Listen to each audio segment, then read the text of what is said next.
ఆయన ఒకటి కంపెనీలో చేరి చేసుకోండి, అంతేగాని బయటకు నేను ఇవ్వను అంటారు. అంటే ఆయన ఆలోచన ఏం చెప్పి కూడా ఆయన ఒక్కడే ఎదగాలన్న ఆలోచన ఆయన దగ్గర ఉండదు. నాతో పాటు నా ఫ్యామిలీ మొత్తం ఎదగాలని చెబుతారు. నా మహాదాత్రి ఫ్యామిలీ అంటారు.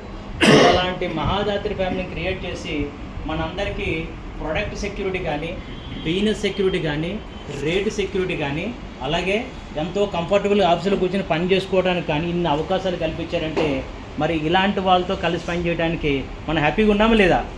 కాబట్టి ఇంత సిస్టాన్ని క్రియేట్ చేసిన ఆయనకి మనందరి తరఫున నా హృదయపూర్వక ధన్యవాదాలు. రియల్ ఎస్టేట్ ఇందాక యేసరావు గారు చెప్పారు, ఒక 20 సంవత్సరాల కింద రియల్ ఎస్టేట్ వేరు, ఇవాళ ఒక రియల్ ఎస్టేట్ వేరు. 20 సంవత్సరాల కింద రియల్ ఎస్టేట్, 30 సంవత్సరాల కింద రియల్ ఎస్టేట్. సార్ ఎండి గారు, యేసరావు గారు, రావు గారు లాంటి వచ్చిన టైంలో రియల్ ఎస్టేట్ ఎలా ఉందంటే మన జనాల దగ్గర డబ్బు లేదు. 30 సంవత్సరాల కింద వెనకాల ఆలోచించారు. అవేర్నెస్ లేదు, ల్యాండ్ కొంటే పెరుగుతుంది లేదు తెలియదు. ఐదున్నర తీసుకెళ్తుంటే సార్ నన్ను ఐదున్నర తీసుకెళ్తున్నారా లేదా విజయవాడ తీసుకుపోతారా అని కామెంట్ చేస్తాను. అంటే దూరం కొంటే ఏమొస్తుంది, మీరు మియాపూర్ తీసుకెళ్తే ఎక్కడ తీసుకుపోతారండి మరి. మరి అలాంటి రోజుల్లో వాళ్ళందరూ వ్యాపారం చేశారు. ఆ రోజు కస్టమర్ నేను చెప్పినట్టు అవేర్నెస్ లేదు, డబ్బు లేదు. మరి రియల్ ఎస్టేట్ ఎంత స్థాయికి తీసుకొచ్చారంటే ఈరోజు సెంట్రల్ గవర్నమెంట్ని కానీ స్టేట్ గవర్నమెంట్ కూడా నాన్న చేసే స్థాయికి రియల్ ఎస్టేట్ అయిపోయాయి. అంటే ఒకప్పుడు మంచి ఏదైనా ఒక ఇండస్ట్రీస్ ఉన్నాయంటే ఫార్మా ఇండస్ట్రీ ఇంకోటి చెప్పేవారు. ఈరోజు లీడింగ్ ఇండస్ట్రీ ఏదైనా ఉందంటే అది రియల్ ఎస్టేట్. మరి అలాంటి రియల్ ఎస్టేట్ని ఒక మంచి సిస్టంలో క్రియేట్ చేసిన మన చంద్రశేఖరరావు గారిని మన ఆదర్శంగా తీసుకుంటే ఆయన గురించి మనం చెప్పాలంటే ఎన్నో చెప్పచ్చు. ఆయన దగ్గరికి కూర్చుంటే ముందు మీ మైండ్లో ఉన్న టెన్షన్స్ అన్నీ పసిపోతాయి.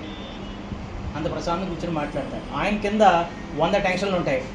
ఆయన టెన్షన్లు పక్కన పెట్టండి, మన టెన్షన్ కూడా తీసి పక్కన పెడతాడు. మంచి ప్లానింగ్ ఇస్తారు, మంచి సపోర్ట్ చేస్తారు, మంచి ఎంకరేజ్ చేస్తారు, బిజినెస్ సపోర్ట్ చేస్తారు. మీకు కావలసినంత మీరు అడిగినంత ఇస్తాడు, మీరు అడగకపోయినా మీ సీనియర్ చేత అందిస్తాడు. మీకు అంత సపోర్ట్ చేసే సీనియర్ నాకు రియల్ ఎస్టేట్ ఎక్కడ కనపడాల. మరి అలాంటి చంద్రశేఖరరావు గారికి ఈరోజు ఒక మంచి సందర్భం ఏంటంటే ఆయన పుట్టినరోజు. మరి మనం కోరుకోవాల్సింది ఏంటంటే అలాంటి వ్యక్తి ఇలాంటి ఎన్నో పుట్టినరోజులు చేసుకుంటే మనలాంటి వాళ్ళు ఎంతోమంది ఆ చెట్టు కింద లేదా ఆ చెట్టు కొమ్మల మీద మనం బ్రతికేయచ్చు. ఎస్ఆర్నో? సో ఇలాంటి సిస్టంలో కొత్తగా వచ్చిన వాళ్ళు తెలియకపోవచ్చు. ఇందాక నేను చెప్తూ ఆపాను. మరి అలాంటి 30 సంవత్సరాల కింద రియల్ ఎస్టేట్ అంటే అవేర్నెస్ లేని టైంలో వాళ్ళు దుక్కు దున్నారు, విత్తనాలు నాటారు, తోట వేశారు, అన్నీ కష్టపడి రియల్ ఎస్టేట్ని ఈరోజు ఒక ఇండస్ట్రీ స్థాయికి తీసుకొచ్చారు. ఈరోజు మనం కేవలం చెట్టు కాయలు కోసుకుంటూ బతికేచ్చు. మనం అలా తయారు చేసి పెట్టే రియల్ ఎస్టేట్ ఈరోజు కస్టమర్కి ప్లాట్ మీద ఇన్వెస్ట్ చేస్తే మంచిది అని చెప్పాల్సిన అవసరం ఉందా సార్ ఈరోజు?